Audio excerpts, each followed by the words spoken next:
What's up, guys? Welcome to another episode of Covered in Roses, and today I'm sitting here with the barber extraordinaire and author, Jason Biggs. Thank you so much. Welcome, Jason. It's a pleasure being here. Okay, icebreaker. I already know the answer to this, which is why, the energy's so strong in here. Your birth sign. Yes. August, so I'm a Leo.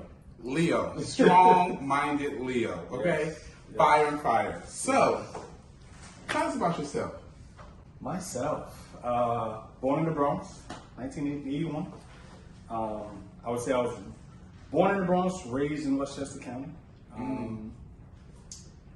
Parents were young, kind of taught me how to, fulfill my creativity, I would say. My parents pretty much let me run wild and just, not run wild, I shouldn't say like that, but let me express my creativity. Really let me, I was into drawing and as a little kid and music and all this other kind of stuff. So I think I've been able to put all those together, and here I am. Awesome.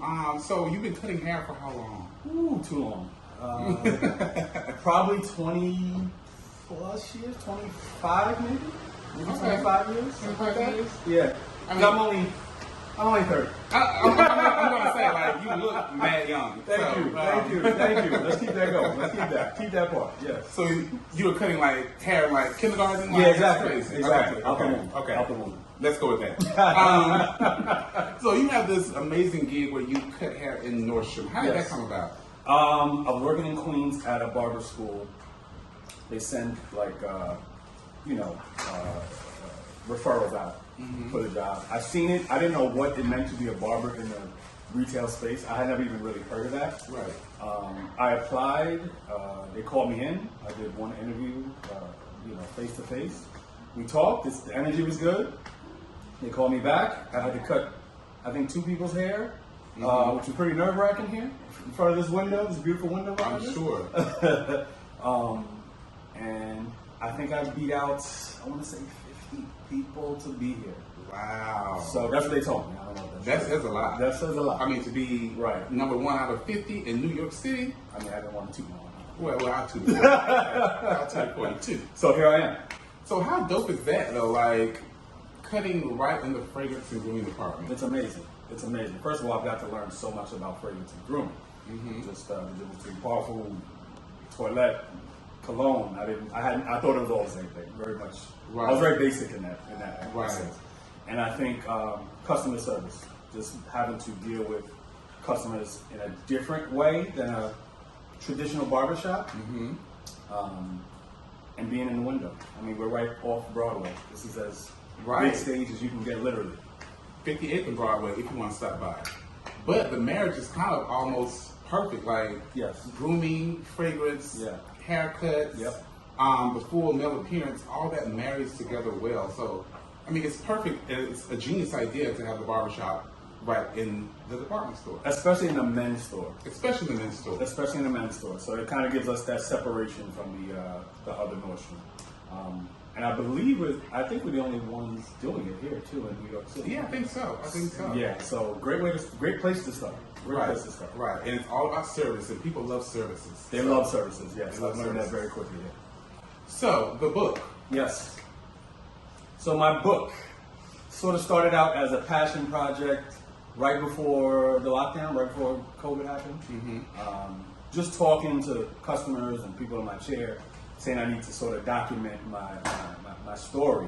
How do you put it into words? Because I meet a lot of people. So I think once we sort of shut down, I was able to sit down and really sort of connect it to me. So the way I connected it to me was through my son. So him having to get his first haircut, I said, Eureka, let me write about that. So my book is about me, the father, giving his son, my son is Eli, his first haircut, and that journey, and sort of looking at it through the eyes of my son. So it's his perspective, it's not me.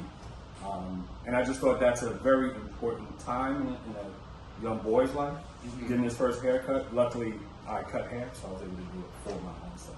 Exactly. What's the huge importance of that first haircut for a young boy? I think it shapes your style. I think when you're young, that first hair, some people let their kids' hair grow, which is great. Or some people like me, I was like very eager to cut my son's hair just because I am a barber. But I think it sort of gives the kid his, I don't want to say his personality, but in a way it does. I think my son's hairstyle fits him.